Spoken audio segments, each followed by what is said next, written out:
Good evening, everybody, and welcome to the Fallout Bar after day 3 of the Winmau World Masters.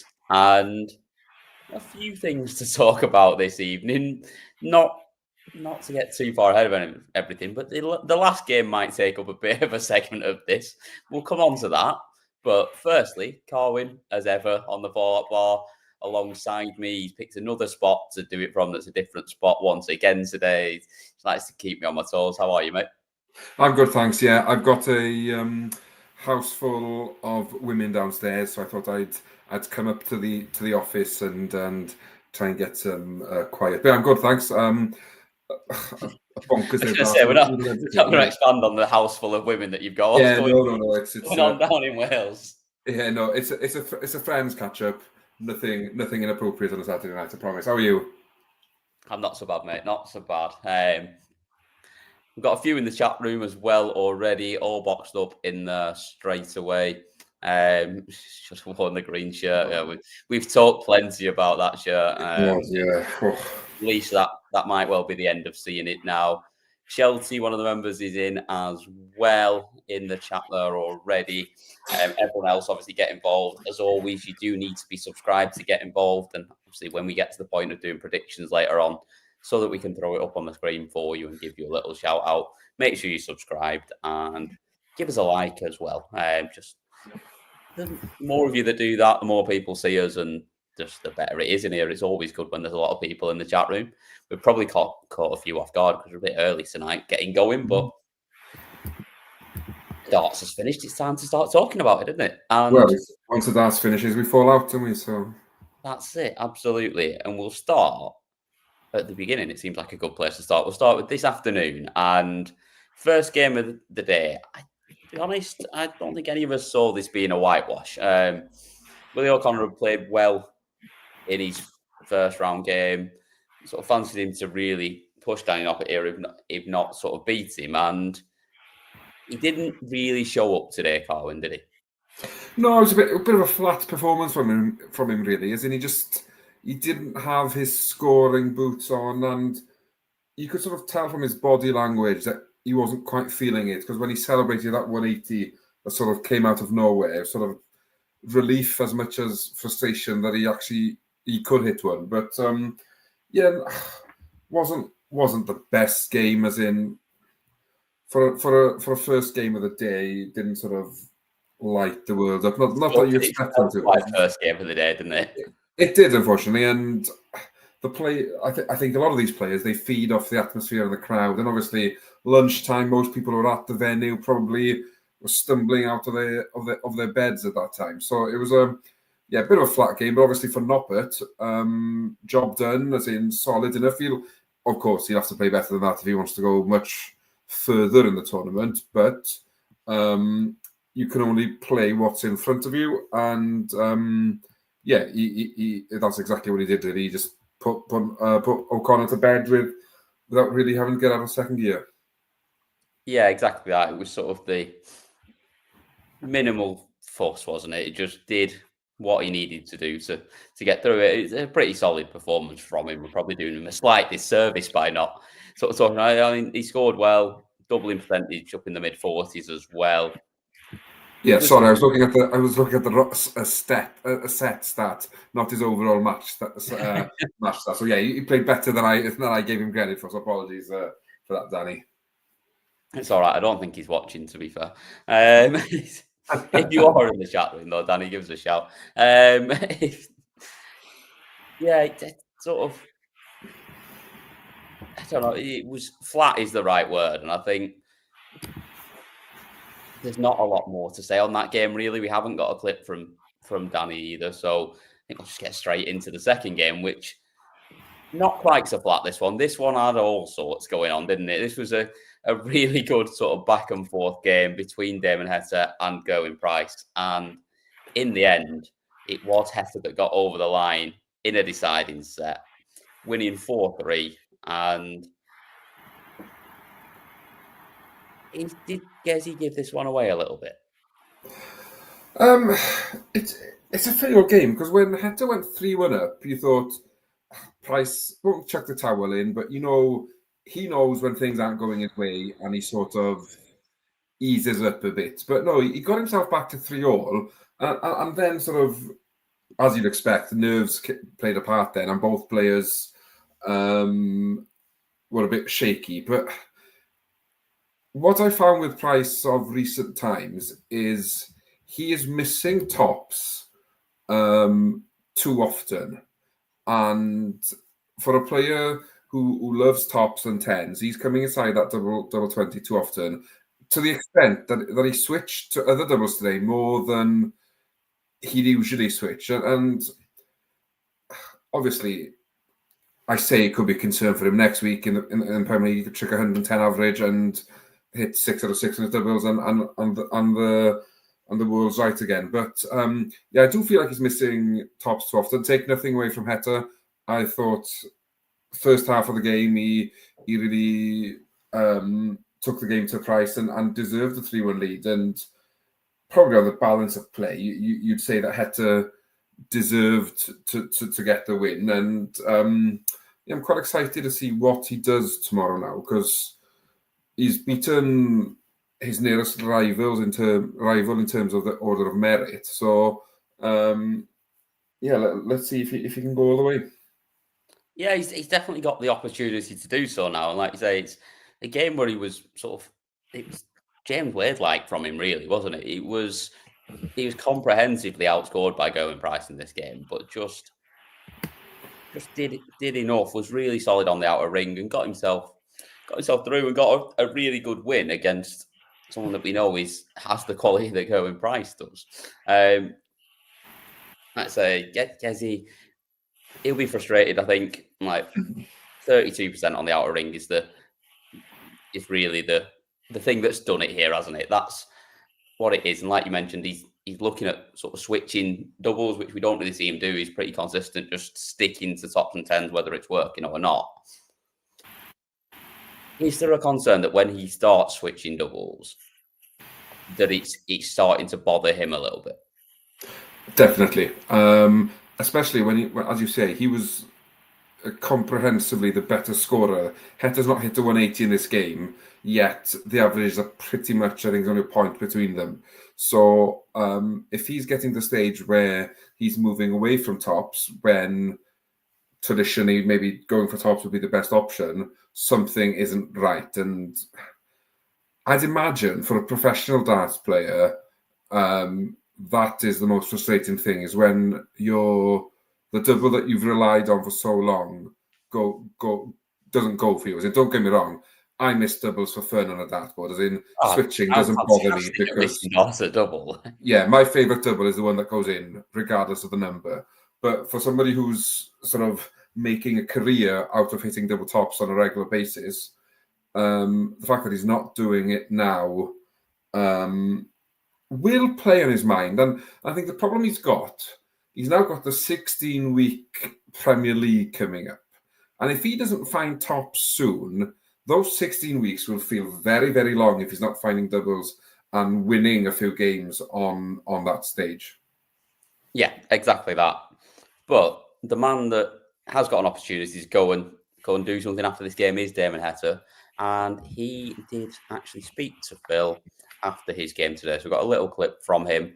As always, all these clips will be in full on the channel. So once you're done listening to us waffle on, get yourself over there and have a little listen. As you know it, boy, I'm glad you asked. Yes.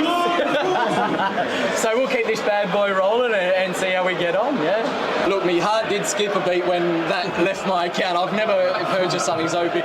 Besides a house or a car, I don't think I've ever purchased something so big. But I had to do it because I put it out there and I said things and I'm a man of my word, so I just went for it. As soon as that money went in, I just like, yep, let's go to the shop. And yeah, sure enough, Milton Keynes had a dealer and I just bought one, mate. And that's how it is, you know what I mean? Living that fast life. Treated himself to a new watch. Fair play to him. Can't argue with that. That's what it's all about, isn't it? It's all well and good sort of winning the money, but you've got to enjoy it as well and spend it on something. What I love about Heta in his interviews is that win or lose, he's he's bouncing. He's always happy. He's always sort of upbeat and looking at the positive side of life. And I think as well, he realizes how much of a privileged position he's in, being a professional darts player, getting to do what he loves as a living, and isn't taking it for granted. And that's why I think his career will only get better, because he knows at some point it'll come to an end. So until then, I'm going to do everything I can to reach the top. And I think it's a breath of fresh air seeing somebody like that in interviews. Yeah, absolutely. Big fan of it. I think this is where obviously we've talked before about the walk-on sometimes and sort of trying too hard. But he is just, when you hear him speak, he's such a naturally sort of likable character, essentially. So he sometimes doesn't need the extra, because just being himself, he's interesting and he's engaging, and he's someone that you enjoy listening to. So yeah, he got everything in place to go and kick on and potentially go and win the tournament. Like you say, he's already beaten someone that's around him in the rankings. He's up to 8 in the world already before this. He's got a chance to cement that place in that top 8 and be pushing on for the top 4 as well. Exactly. And having been left out of the Premier League, that's the perfect way to respond to that kick down is to win the next big tournament available, isn't it? So yeah, rather than throwing your toys out. Yeah, correct. That's the one. not to mention any names, mind you. The next game we had Stephen Bunting against Peter Wright. And this one kind of went how we expected, didn't it? At the moment, Stephen Bunting's playing better darts than Peter Wright is, and it was a really good contest. The scoring was very similar. It was a good watch, this as well. But when it came down to it, Stephen Bunting was just slightly better on the outer ring. They both gave themselves plenty of chances, but Bunting came through this one 4-2. Yeah, and I think what you saw here was one player settle quicker than the other. Funny enough, last night, I said that I'd expect Wright to go 2-0 up and then Bunting to come back and win 4-2. As it happens, Bunting got that early break. He went 2-0 up and was always in control then. And I think the way Bunting's playing at the moment, you give him a sniff or you give him a little lead and he's very hard to peg back. He just continues at sort of the same level throughout, and he hits that 180 and he takes that 80 to 120 checkout out, and he's becoming a very reliable player and a hard player to beat. And Wright just ran out of time really of trying to catch him up. And yeah, from 2-0 up, I think Bunting held his throw well, and I say that he lost a couple of legs on his own darts, but he sort of didn't give Wright enough chances to sort of nick the darts to get a set against the darts to sort of get back into the match. Yeah, he did. He's a very good front runner, isn't he? He's one of those players that if you give him a sniff, he'll take the chances, and then once he's in front, he's very difficult to peg back because he doesn't. Outside of sort of set 3, I think he had a bit of a dip and a bit of a stinker, but it's only over 2 legs. It can happen really quickly in this format, which is what I love about it, and really enjoying having this sort of format back on the calendar.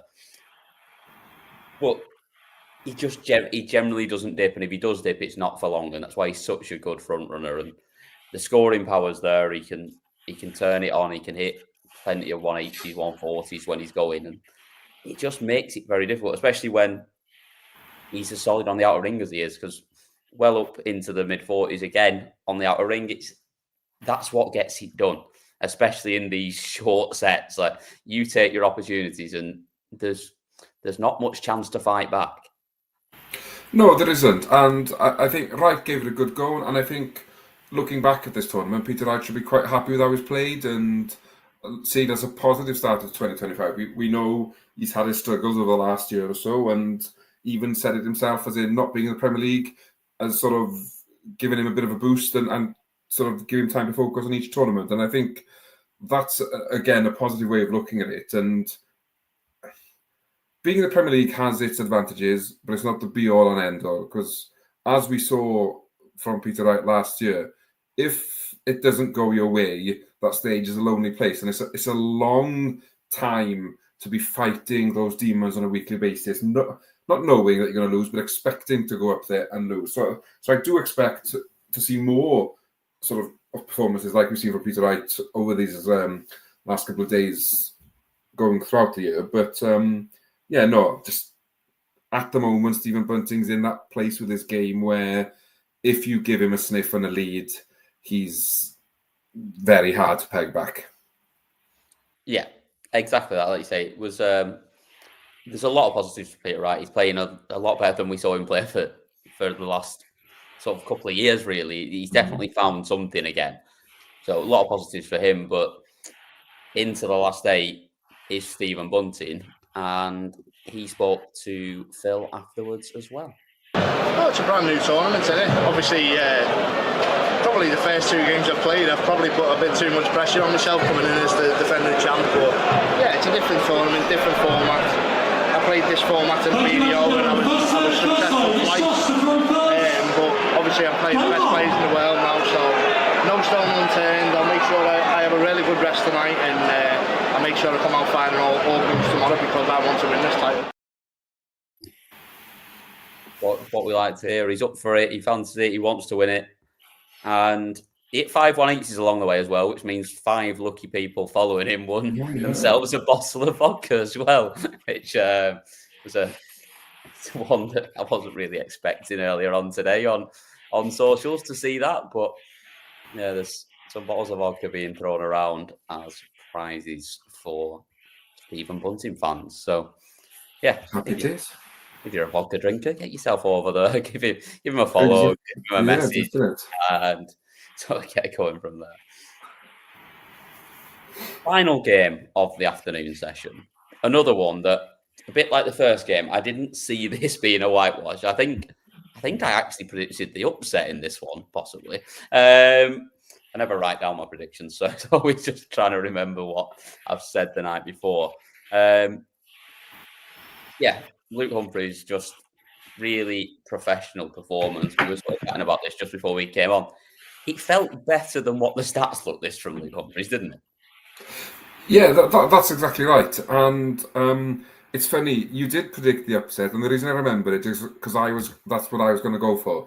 But because you went for it, I went the opposite. But no, 4-0, didn't expect it. And looking at the stats after the game, I sort of a bit surprised it was a 4-0, as in, because I thought Humphries had played better than his stats suggest. Maybe the 66% on the doubles sort of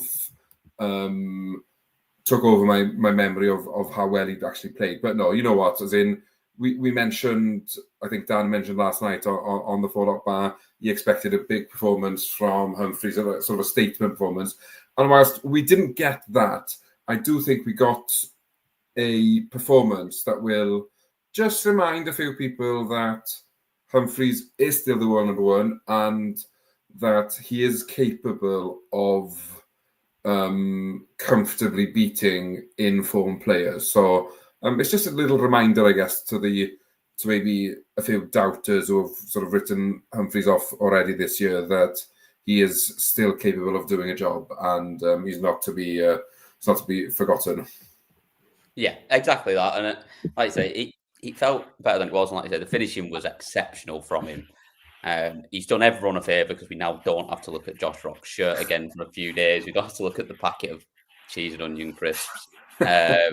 So we can get rid of both of the shirts that we don't like have gone to today, the new ones. I just thought he did exactly what he wanted to do. And again, for Rock, yes, he's taking a bit of a slapping with a 4-0. However, it's not a bad performance.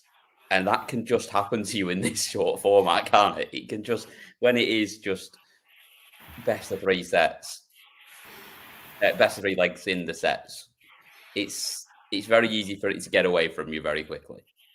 Well, that's exactly it, isn't it? If you think about it, 6 legs, you lose the first 6 legs of a game, you're 3-0 down in sets, and you're sort of packing your case to go home. So it's a brutal format if your opponent starts well. And we saw it in some of this evening's games where a player gets on a bit of a momentum and a bit of a run, and they reel off 3, 4, 5 legs on the bounce, and it's pretty much game over. And I think that's the beauty of this format, is the fact that you cannot start slow, or you're sort of staring defeat early on. So again, I think Rock will be disappointed with how he's played this evening, but his game is certainly going in the right direction. And obviously as well, he's had quite a adrenaline, emotionally rushed week with getting married and what have you. So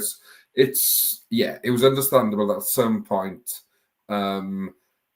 he'd fall off a cliff and just sort of become exhausted. Just unfortunately for him, it's come up against Luke Humphries, who, if you're gonna beat, you've got to play the best game you've got to stand any chance against him.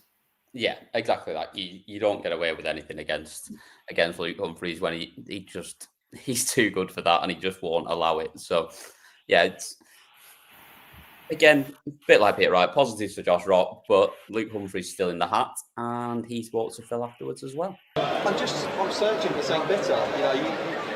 I'm really happy with my performances over the last 18 months. I've been really good, but if you're going to keep up, you've got to get better.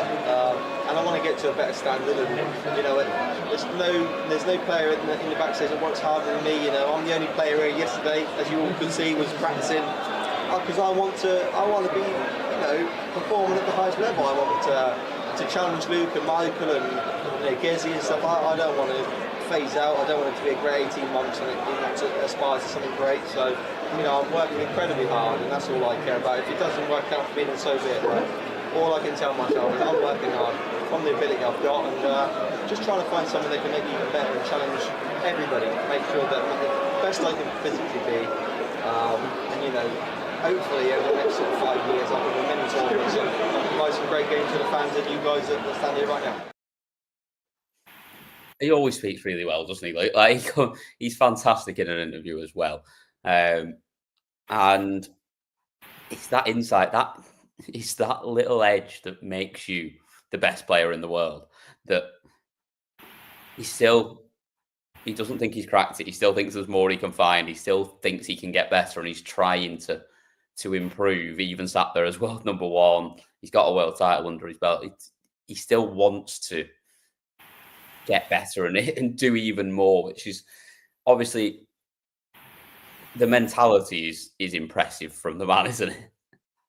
Yeah, and I think he sort of almost has to, because whilst he says he's happy with his performance over the last 18 months, over this last sort of 6 weeks, it's felt like his A game hasn't been there. Now, be that maybe the pressure and rise of Luke Littler, or the fact that he's defending world champion and knew that maybe he wasn't in the best possible form going into the Worlds. But it's a very professional attitude from him, knowing that if he wants to remain as world number one, he's going to have to raise his game, because, well, as we go on to talk about Luke Littler in a minute, what he's sort of done in the last year, the gap will only get bigger between him and the rest of the pack unless somebody does something pretty special to close that gap down. Yeah, exactly that. Just before we get into the evening session, couple of hellos in the chat room as well.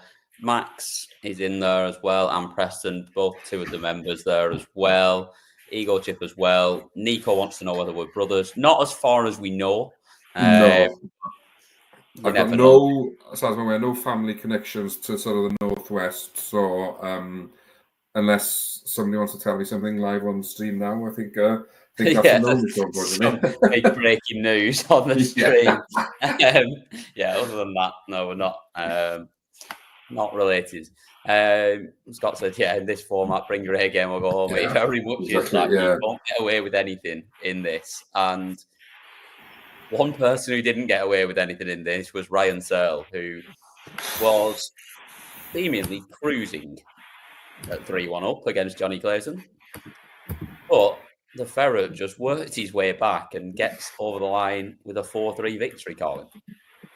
Yeah, it was crazy, wasn't it? Just how this game panned out, really, because in that fifth set, when Searle had the darts, he missed chances in both legs that he threw first in to wrap the game up, and you sort of hear of a cat having 9 lives, but I think Johnny Clayton proved tonight that that a ferret has a few lives as well, because he used a few of them up there. But again, Clayton I know he scored well and his doubles were okay, but I don't know, it felt like his performance was a bit flat. We mentioned the Danny Noppert, Willie O'Connor game. It felt like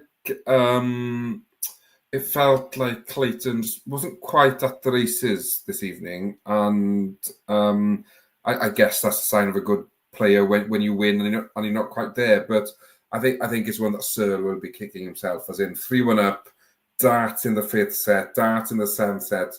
You've got to fancy your chances, sort of with having 5 legs, potentially 5 legs to throw first in. You'd think you'd win sort of 2 of those, but no, credit where it's due. Clayton brought his luck and squeezed through, really. Yeah, it was that, wasn't it? It wasn't. I think kind of felt like Searle dipped a bit and let him in at the end more than it felt like Johnny upped it. I think was my sort of takeaway from it. And like you say, he's going to have to play better tomorrow. There's no doubt about that. Like, this performance won't get him anywhere near. But he has got it there. And he's playing better again. He's another one that, along with Peter Wright and Josh Rock, that has definitely found something. Like, it's definitely better than it was for him. And if he can take his opportunities, which he wasn't particularly good on the outer ring tonight, if he is tomorrow in this short format, he has got a chance to go and beat Luke Littler. I think we know how quick Luke can fire through things, but like you say, if you win the ball and then you only have to take a few opportunities just to get yourself in front and over the line, and you only have to do it on your own throw, you've only got to win 8 legs. That's all you've got to do. Well, does it go up tomorrow? I'll check here. I can't remember. It's doesn't say. Still 4 tomorrow. So yeah, you've only got to win 8 legs. That's all he's got to do. Win 8 legs on your own throw, and he's got a chance. So I think we'll see him play better tomorrow. I think we'll see an improved performance from him. He's going to have to, but I think we will, and I think he's definitely got an opportunity. But we'll come on to predictions later. Firstly, Johnny Clayton spoke to Phil afterwards. 100%. I'd be like you to say that I wasn't. But hey ho, not my time this year. I'll try again for next year. Yeah, I think so. It's all down to preparation. It's all down to what I want, and I want it again. I hate traveling with a passion, but up on that stage, there's no better feeling. I want it. I want to prove to people that I'm just not a one-off, that I can actually build out.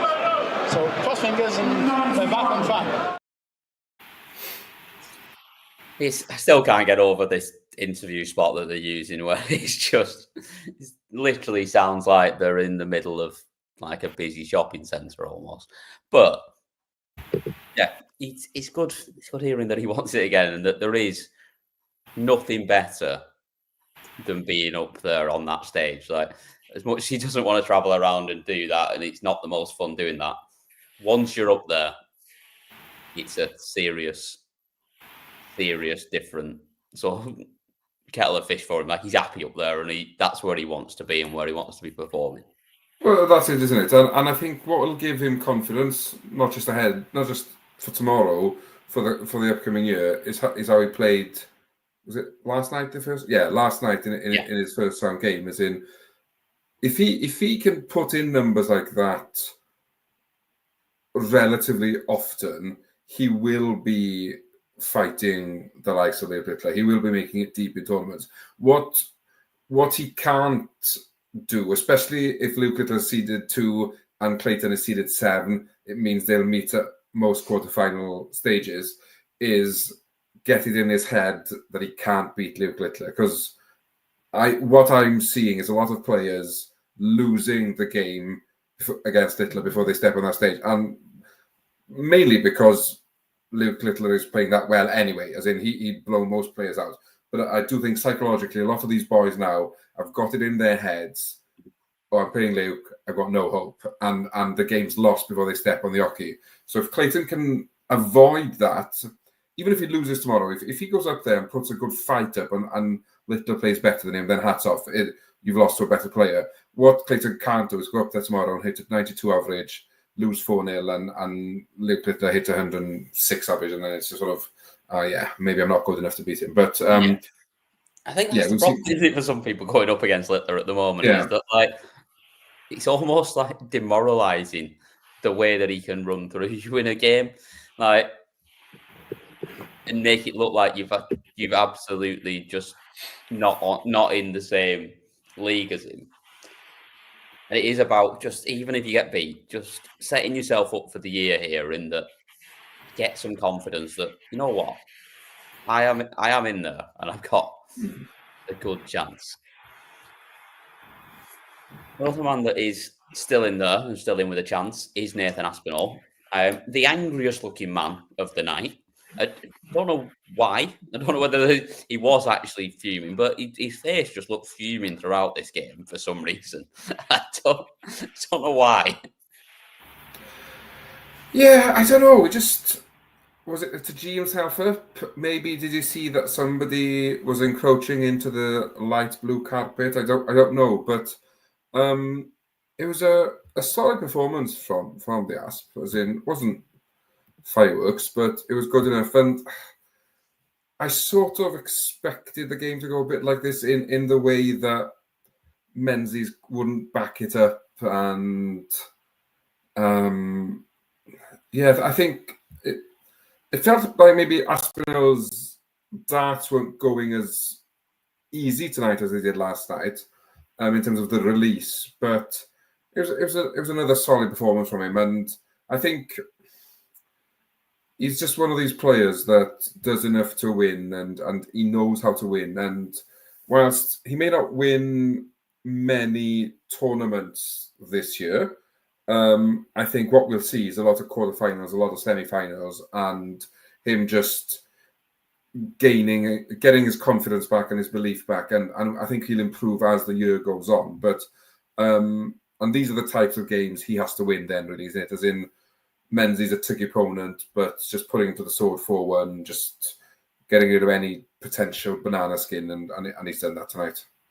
Yeah, I expected Cammy to play better than he did yesterday. I expected him to up it today and be sort of mid-90s maybe, and sort of really push us to play well himself. And he just didn't. It was really flat from him. Obviously, Ass took out the 1-4-3 in like 2, I think it was. I don't know whether that just sort of killed him a little bit at that point. But it seems to have a knack of first set just pinging in a big finish, Aspinall this week. And it just, like I say, maybe it did just demoralise him a little bit and just made him just flatten his performance out a little bit. But he's just not.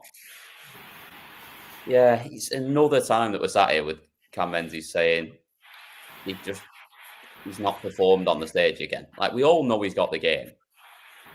We've all seen him do it. He's done it in Pro Tours. He's beat everyone out there. But when it comes to it on the big stage, we're not seeing it. Sorry. Yeah,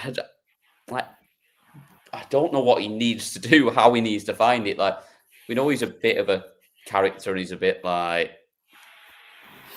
he likes to laugh at a joke, or likes to be quite sort of demonstrative on stage and give it a bit of the big one. And like, does he just need to really properly buy into that and just become that all the time, just like almost like Igezi or something like that, giving it the big celebrations and sort of geeing himself up? I don't know what he needs to do, but he needs to find something, because you can't just get by on Pro Tours.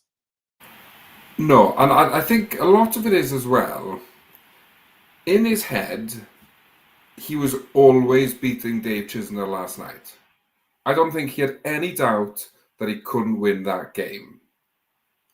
I don't think he had the same feeling this evening. And I think we see it too often in a game where he thinks he won't win, he sort of plays the jokey, the banter, the how are you mate card. But in a game he thinks he wins, he's more switched on and he's more like, this is my job, I need to win this game. So I think what he needs to do is, be it that he's gives it bigger and on stage, be it that he makes a bit of noise, or that he just switches his game head on and concentrates at the same level for every game.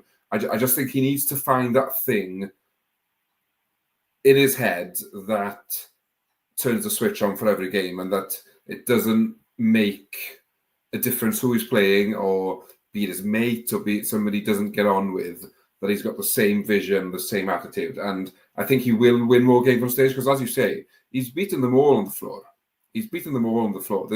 There's no doubt that he's got the game to do it. He just needs to bring that floor game to the stage. And a lot of players struggle with that. Yeah, it is difficult. It's a completely different environment, isn't it? Of course, yeah. But, like I say, he's going to have to get over it, because otherwise he's never going to crack into that top 32 and go higher. Like, he's sat there in 39 at the moment, and unless he starts winning games on this stage, like this tournament, as we know, it's a bit of a free ride, because you're not defending any money here. This is a chance to really make a big impact on that. And yes, okay, he's obviously got himself through to this game against Nathan Aspinall, but he's only won one game here. And Nathan Aspinall's only averaged 90. He's not played well. He's not played as well as he can do. You've got to take those opportunities. Yeah, that's exactly what I was going to say. If you offered Sakani before the game started, Nathan will only average 90 tonight, go and beat him, he'd have bitten your arm off. The fact that he's then come up and only chucks an 83 average himself is not good enough to cut it in the top 32. And it's just, again, I think he just needs to turn that switch on for every game, and he can do it then, I think. I genuinely do think that. But yes, 100%. He's definitely, like I say, he's got the game. He's got the ability to do it. It's just about finding it. And once he does find it, if he can, he's got a real opportunity then, because his top level game is up there with everyone. It's about being able to bring that B level game up to somewhere where it still wins you games. Definitely. We have got a clip from Nathan as well. I think we've almost got a full house of the rest of the clips. We might even, I don't know whether we'll get Dimmy at the end. It depends how good Phil's doing in the background, but if not, it will be on the channel afterwards, as we said, with all of them in full. So you'll be able to catch it there if we don't get it before the end of the show today. But here was Nathan Aspinall. I just think there's so much injuries in darts at the moment, and the reason is because the calendar is absolutely hectic and everyone's scared of taking time off because they will fall down the rankings. But the advice for me that I give to any player is, if you are in that much bother, take the time off, believe in your ability, you'll get back up there. And I did that, I went from number 5 to 17 in the world when I took that time off. But then I'm back in the top 10 now, within 6 months of coming back. Yeah, I think that he is right with that. He got a really good point with that. That it is, you've got to give yourself a chance to get it right, because yes, you might be able to play through it and you might still be able to compete and to perform, but it's doing more damage in the long run, and then it's just going to lead to longer out, which is even more of an impact. But yeah, I think for that, obviously, I think that's in response to Michael Smith's post that he put out earlier on today or yesterday, I think it was, about the injuries he's been sort of playing through. And obviously Nathan and Michael are good mates as well, but yeah, you've got to do the right thing for you. And yes, you're going to lose out on some money in the short term, but if you can get yourself back quicker and fit again fully, and it's not going to affect you, it's the right thing to do, isn't it? Yeah, I think the problem for Michael Smith now, though, isn't it, is that he's dropped out the top 16, and that in itself is a whole different dynamic of wanting to get back in that top 16. So it's probably a tough time for Michael to take a period out of the game because, unfortunately, due to the hit he took at the Worlds, sorry, dropped my phone there, in an excitement, due to the hit he took at the Worlds, it's affected now where he is in the rankings. And obviously, he does need to look after number one, but in his head, he's like, I want to get back in that top 16, top 10, top 4. Yeah, so, like, the time to do it was earlier, wasn't it? The time to do it was to take that time out when he was still up there and then come back in a better state. Yeah, definitely. Next game, I did not expect. Well, I don't ever expect any game at any tournament almost, other than sort of the odd one maybe when we see like Bahrain or wherever in the World Series. But especially not a game involving James Wade. Did I ever think we would be looking at a result where James Wade hasn't had a Dorset double in 4 sets? He's lost 4-0, no Dorset double, average 91, and just been absolutely slapped. Yeah, what's that saying? Chat shit, get banged, is it? Was that what they used to say? Jamie Vardy in Milton Keynes. Yeah, last night he said that, the Lukes weren't to the level of Phil Taylor and MVG, and this is what happens. He did say he could get close to the Lukes, and he did get close to him when he shook his hand before he fucked off the stage. Yeah, it was just...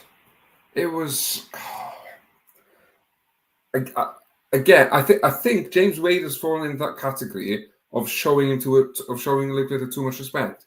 I think even James was smiling and joking at the end. You've just been battered 4-0 in 19 minutes, including an ad break. You should be embarrassed and furious that you've not had a dart at a double. And let's be real here. Like, it's not just that Littler's played well, which he has, and he's absolutely dominated him. But James Wade's played shit here as well. Let's be honest. Like, if he's only averaging 91 and he's not even missed any darts at doubles, it's not good. No, it's awful for a player who believes that he doesn't get the respect he deserves and that he's going to be winning more TV titles before he retires. As in, based on this performance, he's not going to get anywhere near it. I don't want to sort of rule him out completely because obviously darts can change overnight. But if he seriously believes what he's saying, he's got a lot of work to do to close that gap because the gap will only grow. I can guarantee you Luke Littler will still get better. He has literally turned 18 in the last, 10 days. As in, it's... And thing is, Luke Littler just makes it look so easy. As in, on stage, he sort of almost looked at times like James Wade would have been a hero to Luke Littler at some points in his life. As in, the way he was so humble on stage and just sort of... it's just... It was a performance like bonkers. I don't know what as in Luke Littler is just doing things to players at the moment that shouldn't happen to fellow professional darters. Yeah, he's just got a fantastic ability to not get drawn into a battle or get dragged down to someone else's level as well. Like even when James is playing like he did tonight, he's so good at just playing the board instead, Luke. Like he's not bothered about what the other person's doing. He just plays his own game. And it just allows him to still perform like this. Like, numbers are insane. Like, again, he's over 105 average again. And he's hit half of his doubles. And again, he's probably still not played anywhere near his best. That's the standard that we're holding him to now. And he's averaged 105 and scored 0 with 8 darts. Yeah, exactly. Like, it's crazy. It's so impressive the way that he can just carry on and just not let anything else affect him and just keep playing. And he's going to do well, I'm not sure if he'll do as much as that to a lot of players, like in terms of not even giving them one opportunity at a double, but he is going to just demolish people because he is just that good. And we heard from him afterwards as well. I think it's only a short one, this one, but little clip with Luke after his win today. I didn't see it, but he's right. I am lazy in the practice room as well. I don't have to practice for hours and hours whilst I'm in the practice room. You know yourself as a player, when you've practiced for that long, you're warmed up and you're just ready to go. That's the most amazing part of it. He's done what he's done, and he's lazy and he doesn't practice much. Thank the Lord he doesn't practice much. God knows what averages he'll be checking. We'd see every record broke. Well, maybe not. Like I say, he might it doesn't need it. He doesn't need to practice. Yeah. It just needs to be sort of fresh, feel like he's in a good place when he gets up there. So again, though, you look at that clip, and he's an 18-year-old young man, and it's clear that they're trying to get a bite out of him with the line of questioning, trying to get him to say something. Nothing phases him. He just takes it on the chin. And I know, had somebody said, "Oh, call me lazy at 18," I wouldn't have been that sort of cool about it. I'd have kicked off. But yeah, he's for such a young man, level-headed, isn't he? Like, as in, I'd have had a nibble. Probably still would now. Yeah, exactly. Yeah, it's the same. So, but for an 18-year-old kid, young man, let's call him a young man. I was 18. He's just so composed and such an old head on young shoulders, and yeah, it's just scary where we could see that go under the Luke Littler banner. Yeah, exactly that. Into the final game of the night, and this was another one that had everything. Backwards and forwards. We started off in the game, leg one, Michael van Gerwen takes out a 1-3-2 with 2 balls, followed by the double 16. You think, he's on it here. He could roll through Dimmy quite quickly here. He's gone all the way to a decider. We've seen a 9-darter from Dimitri Bergh. Someone mentioned earlier about his sort of mentality and keeping himself level after the 9-darter. I'm not a fan. Don't like it. And the leg he threw after it was absolutely shite as well. So it didn't work by trying to be all like calm about it and not get too excited. He did still win that set, though, to be fair to him. That was in set 6 to level it up at 3 apiece. But yeah, it had everything, this, and Dimitri Bergh got over the line 4-3 in the end, Gerwyn. Oh, yeah. It even had the commentators forgetting that MVG missed a dart at double 5 for the 87 when they went, 6 darts at 87 and not had a dart at a double. Well, bearing in mind he missed double 5 to go back to 87, but that's another story. This was a game that I think 1 or 2 might have said it last night in the chat, but we sort of said if it goes 3-3, Dimmy never wins. Yeah, we fancied if it went to that point, like as it on the line, and I think you backed him, Crown. Fair play to you. You said 4-2 Dimmy, I think, didn't you? So you got that bit right, but surely I didn't. Oh, I think you said you fancy. I'm pretty sure you said you fancied the upset. I don't know. Yeah. I'm not sure. I think there were 2: the Rock one and Dimmy. I thought were the 2 you fancied the upset on. Yeah, you give yourself credit. You're possibly correct, but I don't know. Was in. I just thought 3-2 up. I couldn't see any result other than MVP getting over the line. No, and he was talking about this legacy. What's he got? Legacy darts, marketing, whatever you want to call it. Well, he's lost to Dimmy for the first time, so that's your legacy gone there. And that shirt's shite as well, so hopefully that's gone. Yeah, it's. I think we talk about Garrett Price earlier and concerns with his doubles and what have you, and MVG now is starting to miss key darts at a double where. When he was on the top of his game, if he had a dart at a double that he needed to hit, I would say 75% of the time, maybe 80% of the time, he'd hit it. Yeah, like third dart, last dart, like you just expect it to go. he's not that ruthless at the moment, and he's losing more games than he should because of it. As you say, from 3-2 up, I think we'd all pretty much settled on a MVG 4-2 win and accepted it. But credit where it's due to Dimmy. He did the job. He got the job done, and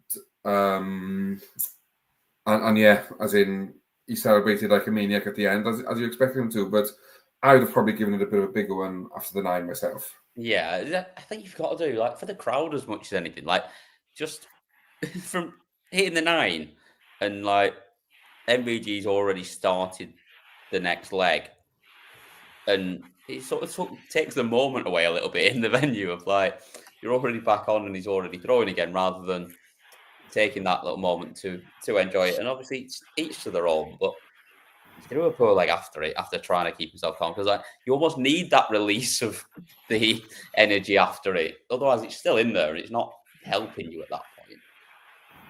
No, that's it. Because yeah, as you say, it's the build-up's already there by then. You've just sort of got to let it out so that you can concentrate. And then reset. And then if it, like we've talked about Dimmy before, about slowing things down and what he does sometimes, and taking time and doing all this and pointing his head and all the rest of it.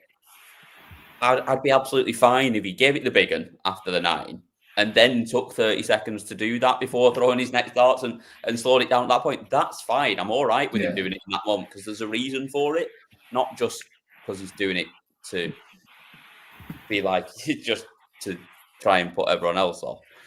But yeah, I just think it's sort of just enjoy the moment as well. Like that's part of it. Like, definitely. You and everyone in the arena, like, enjoy it a little bit. Yeah, and it's a crucial point in the game as well, because he was 3-2 down, as in you almost want to get the crowd on your side. So get them involved. Yes, they're involved vocally, because of the 9 data, but get them on your side and rattle MVG a bit. And yeah, he celebrated some other winning legs more than he did the 9 data, which I find strange. But obviously he's going through a transitioning period with not dancing in his walk-on, and yeah, it's worse, isn't it, than the old dancing? Like, it makes me cringe more, I think. Yeah, he's become an old man, and I don't understand why. Because he doesn't need to. Just be yourself, Timmy. Just enjoy the dance. Yeah, that's it. Like, that's it for me. It felt like, for me, with Michael in this, like, it does feel like he's giving it away a little bit, and there's too many loose darts. Like you say, busting the 8-7, the treble 17 to leave himself double 3 when he on 82. Like, it's just careless at times from him. Like, he should be nowhere near that treble. Like, it should be a good inch or so lower at least. Like, there just seems is he losing concentration? What is it? Because I know the throw's not as good as it once was. It sort of isn't quite as smooth, but it doesn't feel like it's an issue with the throw. It feels like he's just not concentrating or just getting distracted in the moment. I think MVG is a born winner, and he's won easy for a lot of his for a lot of his career. All of a sudden, a few boys have come in, 2 Lukes to name just 2 of them. Gezi seems to be able to beat MVG quite easily, and winning has become harder for him. And because he's losing more maybe than he's ever used to, I do think he lapses in concentration and just hasn't got that. I don't know if it's the same drive or the same killer instinct that he had for sort of the last 6-8 years, where you knew if you gave MVG a chance, he'd rip your arm off and take it. Now you're sort of thinking if you give if you give MVG a shot at a 130, 140, you're pretty much thinking, I think he's coming back here. I don't think he's going to take this out. And he must know that as well in himself, that his game isn't as focused as it was when he was at his best. Well, I think that's it. And I think that sort of helps as well, that if you do come back, if he does miss, you're already prepared for it. You're ready for it. Whereas when you got those opportunities previously, if he did miss on occasion, you weren't expecting to come back, and then you probably miss as well, and he gets another goal. So because you're expecting it, because he's not quite the force that you once looked at him as, you don't feel he's unbeatable. It does sort of give you that extra sort of edge to be ready for those opportunities when they come. And Dimmy was in the end, and he managed to get himself over the line. And we heard from him afterwards, because the famous Mr. Phil Bars, he doesn't miss a trick, does he? He manages does so much for us in the background. So here was Dimitri van den Bergh afterwards, and this one should be a bit better of an interview because there's no game going on at the same time. Yeah, without a doubt, because after I won that game, I totally forgot about the 9-darter. It was a crowd, when I was celebrating, there was a crowd that had to tell me and remind me again. So I forgot about the perfect lick because I was busy. It ain't about perfection, it's about winning games. It's not about averages, it's about winning games. And I've seen so many other top players hitting perfection and not win their games. And for me, that was like, right, you're 3-2 down in sets, you just had a great leg, the best you can have, unfortunately, or fortunately, whatever you use the words right. But yeah, I've got to win another leg, because otherwise I'm out of the tournament, and I was not happy with that thought, so I was like, focus. Well, we all know the scores between me and Michael, so I have to say very fat yes. I don't know what the question was there, but yes, a very fat yes.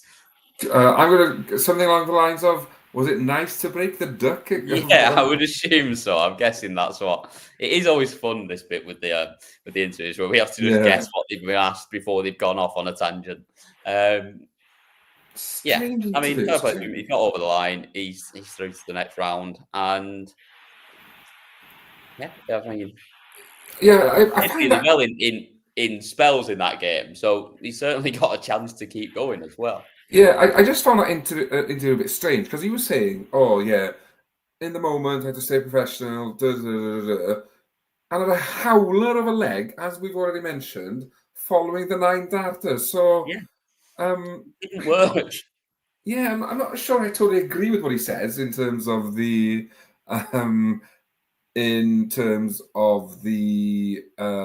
clip, but hey, Dimmy is a man to himself, as in he's just a character in himself, and he does it his way, and nobody will convince him otherwise. Yeah, 100%. Couple of people, just before we get on to predictions, a couple of people in the chat say this format's the way to go forward. Format's exciting, loads of last leg deciders. Fully agree. It's great, isn't it? Like, there's just drama constantly. There's always something happening. Yeah, and what I love with it is, as we saw in the first game this evening, Clayton was 3-1 down, probably should have lost 4-1, wins a set against the Dart, and reels 3 sets off to win 4-3. Because it's so short, you can turn your fortune or lose a game on one set, and it's just I think whoever came up with this concept and decided to run with it has done a very good job, and it's worked. I think the crowd have been entertained both at home and at the venue in Milton Keynes. Yeah, I think you're spot on there. Basically everything that I think on it as well. It's just the same. Don't know who Max is having a dig at here, but considering he is one of the members, I'll throw it up there. One of us is wearing a terrible shirt, apparently. I'm guessing is what he's saying there, which I think, well, to be fair, England got slapped today. Well, they didn't get slapped, but they lost twice. I'll take it on the chin if it's me. I'm a grown man. Possibly it's me just for wearing the England top. But you had your red rugby top on yesterday. Getting beat 43-0. So I thought I had to stick with it and leave it on for this. 100%. So that is us now into predictions. So this is time in the chat room to get your typing fingers ready and get your predictions ready as well. Only 4 games to predict tomorrow, not quite as many as we've had through the rest of the week. And we start off, first game on in the afternoon is the world number 1. Luke Humphries up against Damon Heta kicks us off tomorrow. Which way are you going, Gerwyn? This is a tough one to start, really, isn't it? Because, I think Heta wins. I think the fact that he got through today after seeing a 3-1 lead disappear, he'll be a bit more switched on. And whilst Luke Humphries had a comfortable win, I don't think he played that well. And I don't think his game is quite there at the moment. A lot of people predicting this as a best of 9, but from what I can see, it's still best of 7. So yes, it is. Everyone's, I think, followed Daniel, who's gone first. It is still best of 7 from what I can see as well. So I think Heta wins 4-2. 4-2 Heta. Bit of value about for that. If you do fancy a punt on it, obviously do so responsibly. begambleaware.org. Pick your favourite bookie, but you're looking at a 7-1 pretty much across the board for 4-2 Heta tomorrow there, Gerwyn. If you fancy a little dabble on it. In the chat room, we have got, I'll skip the first few because we're on, because we didn't tell everyone that it was still first to 4. Kieran's got Humphries 4-0. I can't see that. Not to give my prediction away yet, but Daniel's got it 4-2 for Humphries. He did put on the first one. Heta 4-2 for Andy. Bonita's going for her fellow countryman 4-3 in a battle. 4-2 for Humphries for James, and Shelty's got it 4-3 Humphries. Pretty split in the chat room. All WhatsApp's gone 4-2 Heta as well, and Max has got 4-2 to Humphries. He's pretty even in there. Everyone thinks it's close, and I think that's the beauty of this format. Is it throws up tight matchups and close games. I think it's close as well. I think it goes over all the way. But I do think Humphries gets over the line. 4-3 Luke for me. Second up, we have Danny Noppert up against Stephen Bunting. It's another one that feels close to me. Like, Noppert played well today without having been up against too much, and Bunting was good in beating Peter Wright. I just think he's in a really good patch of form at the moment, is Stephen Bunting, and I think that's what gets him through. And I'm going to go for him winning 4-2. Yeah, I don't think it quite goes all the way, but 4-2 to Bunting. But every set, I think, is going to be 3 legs.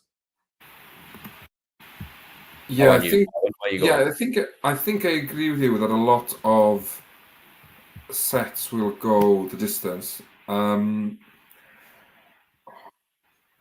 I think, but I agree with Bunting wins. I don't think. Do I think that? I'm toying the idea. Does Noppert chuck another 96 average, or does he slip up a bit and not quite at the races? But it is an afternoon game, and he does love an afternoon game. Those like an afternoon game does the freeze. Yeah, Bunting wins a last set decider, 4-3 Bunting. You got it slightly closer, but going with me on the Bunting win. The chat room is very pro Bunting as well. We've literally just got Juanita on our own with Noppert 4-2. Max has got Bunting 4-3. The other Max has got Bunting 4-1. 4-2 for Andy for Bunting. Shelty's got it 4-2 Bunting, as has Daniel and James and Kieran. And all what's up sneaking in at the end there. He's gone for Noppert 4-3. Everyone's pretty much along the lines of, we're going to get plenty of darts in this one. But most of the chat room with us with a Bunting win. And then it's worked. I've almost worked this quite nicely, as if without even meaning to. But it's your turn first when we come back to the Welsh correspondent game, which includes Johnny Clayton up against reigning world champion Luke Littler. Where are you going, Colin? You know what? I'm as one-eyed and biased as they come when it's for Welsh start players and when it's for Welsh teams generally in sport. But I'm also not a fool. I'm never going to try and claim that. Like I am a fool. As in, I'm desperate to say Clayton, but at the same time, I want to be allowed back on the fallout bar. Littler wins 4 sets and averages somewhere between 103 and 107.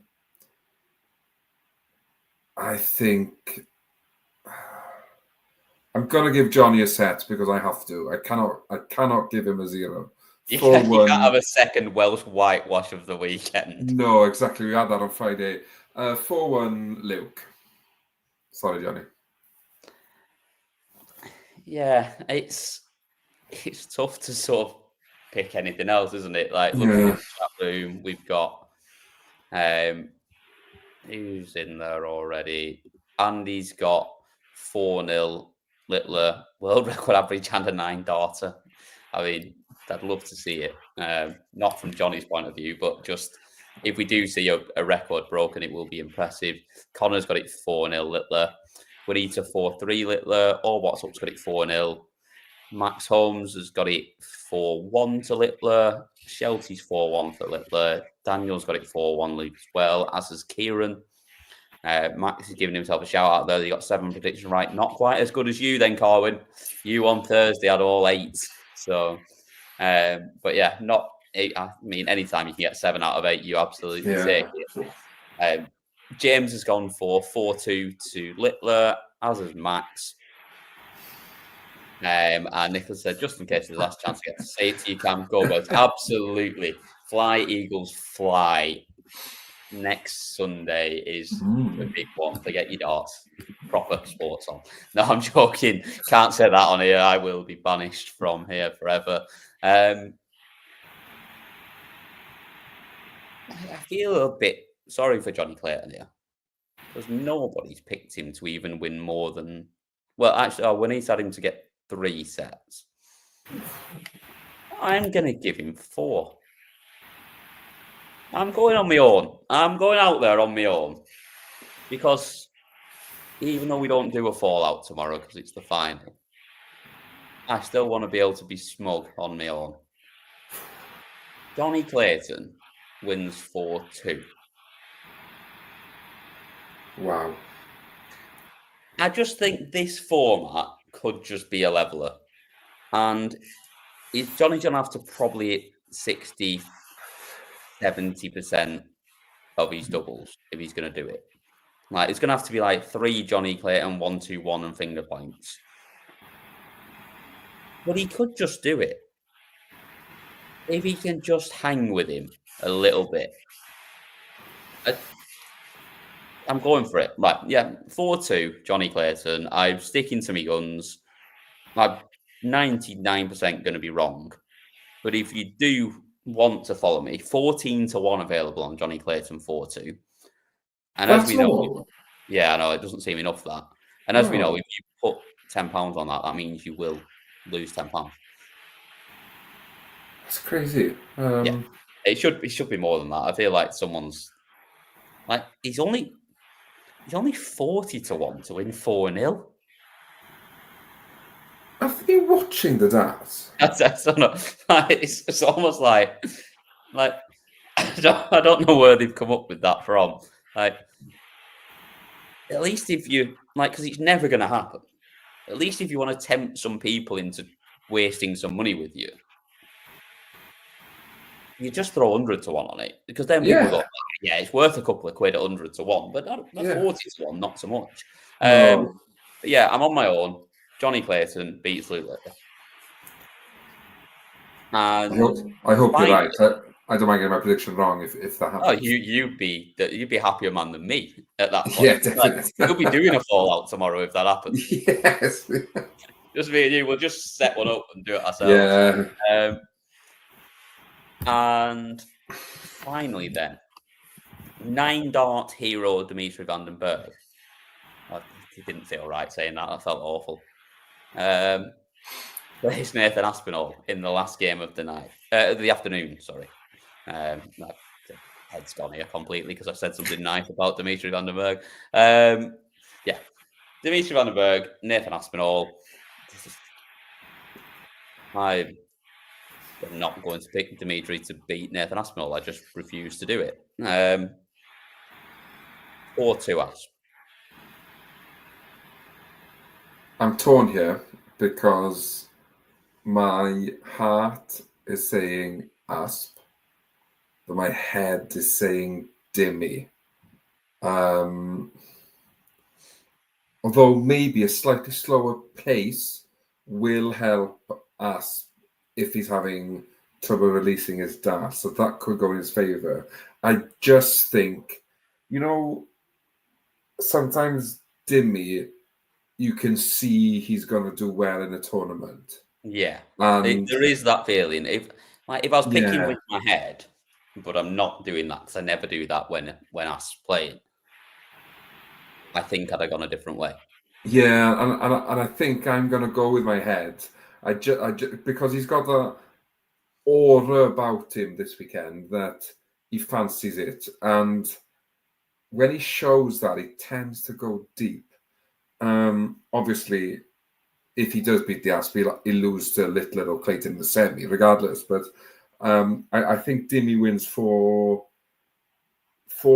I think. Yeah. Dimmy backs up to 9 after with another win. There we go. Just keeps getting himself through close battles for Carwyn there. In the chat room, what have we got? We have Daniel has got Dimmy 4-2. Max has gone for Asp 4-3. Andy's got Demi to win 4-1. There's a couple of Demis in there. I assume it's also correct, but I quite like calling him Demi from now on. Might keep that one. Asp 4-3 for Shelty. Dimitri 4-2 for James. Max echoing everyone's thoughts. Timmy 4-2, unfortunately. Kieran on spot on as always. Make sure you pick the Asp. Lovely. 4-3 for Kieran. Another 4-3 for Demi there, and 4 from Juanita, and we've got all boxed up with 4-2 Demi with us struggling to release his darts a little bit. And that's us done.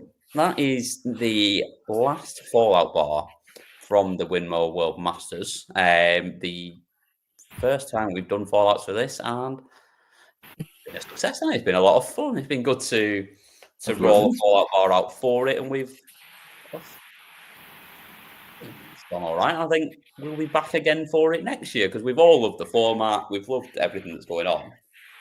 Obviously, Monday night, as ever, you will get all the reaction on the live lounge as always. Yeah, we won't be back tomorrow, but Monday night you'll get everything from Phil and the gang. I'm assuming it's the usual 3 because I've not had a message yet at any point from anyone to say, can you step in on Monday? So, yeah, Chelsea said he's actually stayed awake for the predictions. Yeah, it's slightly earlier tonight. We've actually managed to get through the predictions before it's the same day as the games, which is always impressive from us, to be fair, and always a decent one for us. Actually, yeah, let's do that. Before we go, if everyone's still here, we've just seen Daniel throw in. He's gone for Littler to beat Humphries in the final. We should do this, shouldn't we, before we end? So if everyone's not clicked goodbye yet, from your quarterfinal winners, Carwyn, who makes the final and who wins it? And everyone else in the chat room, throw yours in as well. Bunting retains his title against Luke Littler in the final. Ooh, I like that. Not often you get to retain a title in a completely different format. Which is No, exciting. exactly. I think that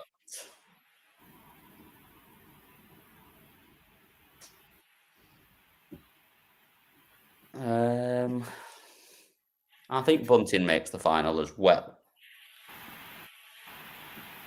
And he gets beat in said final